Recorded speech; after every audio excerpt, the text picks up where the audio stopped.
One day, I was pay close attention and hear what this girl said about Zion Ministry and Ebuka Obi, and also in the Anambra. I guess him no put because before the legal team for I understand. I said it under the influence of Miri. So pay close attention, listen to this video, pay close attention very, very well. And also click on the icon of share button and share for other people to do what? To drop their own comments. Do you believe in what this girl say here or not? Nah, no be only me go hear it. The guy now decided to marry you. Two of you never have sex. You now pay your bride price, do traditional marriage. Two of you now sleep to each other. And now find out the guy cannot satisfy me. Odogu too small. And no woman need big Odogu. No woman will like small Odogu. And any marriage needs satisfaction. Satisfaction and blood work together. So, Daddy, I'm asking you this question. Can I have a boyfriend? Or should I divorce him?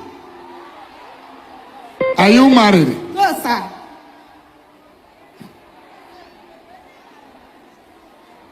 Have you married before?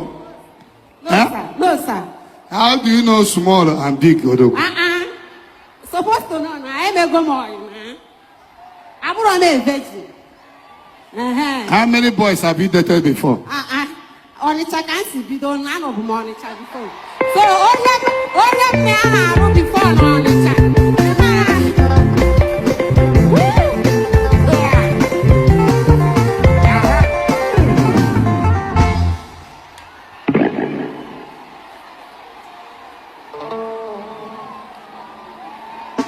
Daddy, Emanda na bara ma pioko.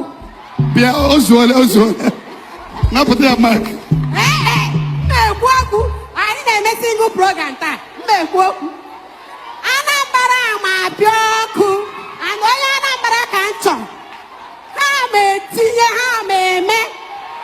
Anna, na put your mic.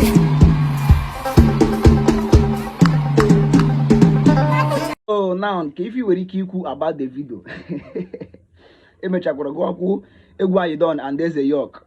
Oye ejekwene, you know. Nimo no kaka na go this kind of egwu in this 24th century. Everyone that mute and I say anapia mic. Happen here go shy for chore ego. Ay, God I go.